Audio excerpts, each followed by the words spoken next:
Have you ever wondered who really owns an entire continent? The idea of ownership is not simple. It mixes history, culture, law, and politics. It is a story that stretches back thousands of years and continues to evolve today. Let's go back to the very beginning. Long before the first Europeans arrived, the Americas were already home to millions of people. The indigenous peoples, also called Native Americans, First Nations, or American Indians. They crossed from Asia over the Bering Land Bridge, called Beringia, between 15,000 and 30,000 years ago. They were the first to call these lands home, and they shaped them in ways we are only beginning to understand. Hundreds of tribal nations spread across the continents. Each had its own language, culture, and traditions. They hunted, fished, and farmed with deep respect for nature. Civilizations like the Aztecs built grand cities with temples and markets. The Incas built Machu Picchu and a network of roads across mountains. The Iroquois Confederacy united multiple nations under a democratic council. These societies had rules, agreements, and systems of governance. They understood the land as more than property. It was life, culture, and identity. When Europeans arrived, the story changed forever, and Spain, Portugal, England, and France began claiming vast territories. New nations and legal systems were created, often ignoring indigenous concepts of land stewardship. The Treaty of Tordesillas in 1494 divided the Americas between Spain and Portugal.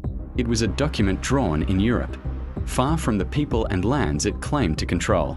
Colonization brought cities, roads, and nations, but also displacement, disease, and destruction.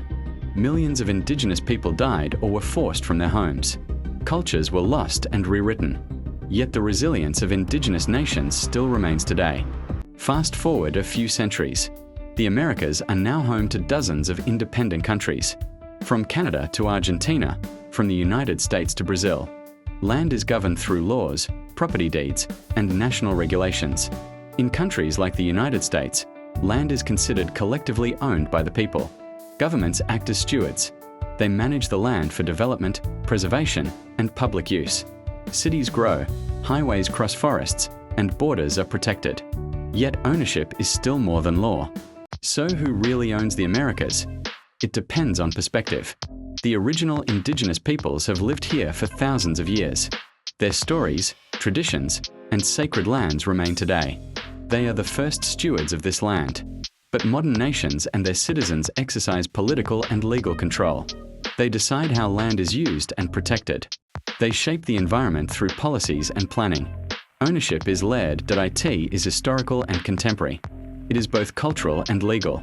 It is a story of people and power stretching across centuries. A story still being written today. Every law passed, every city built, every forest protected is part of it. Land carries the memory of those who came before. The question of ownership is not just about maps or property lines. It is about identity, culture, and history. It is about remembering those who first called this land home and understanding the nations that exist today.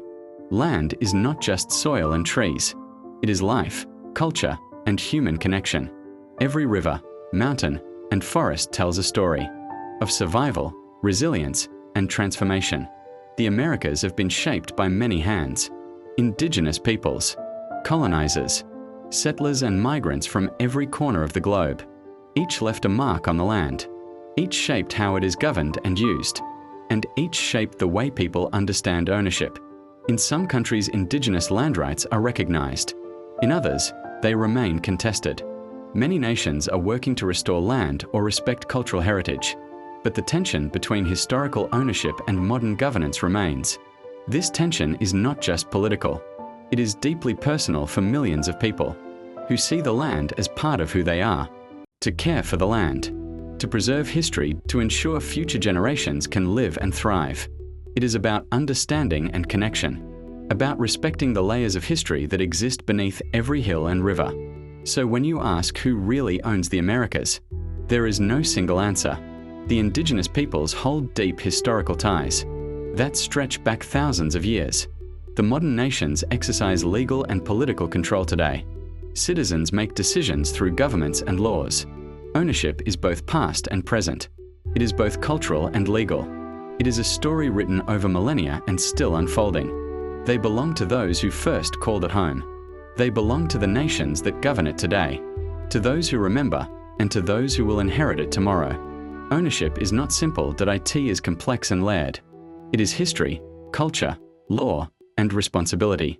It is remembering the past, understanding the present, and shaping the future.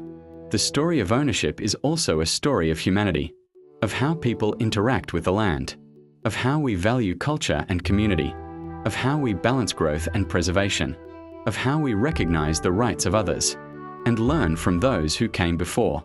The Americas are more than land. They are people, they are stories, they are civilization, they are memory and identity. And they remind us that ownership is never just about claiming. It is about understanding, caring, and belonging. So next time you ask who owns the Americas, remember, it is not one answer. A reminder that land carries history, culture, and responsibility. And that ownership is more than just control. It is connection. It is respect. It is remembering. It is living with the knowledge that we are part of a larger story. A story of the first peoples, of those who came after, and of those who will come next. The Americas belong to many, and will continue to belong to all, who care for it, who learn from it, and who honor the generations that shaped it.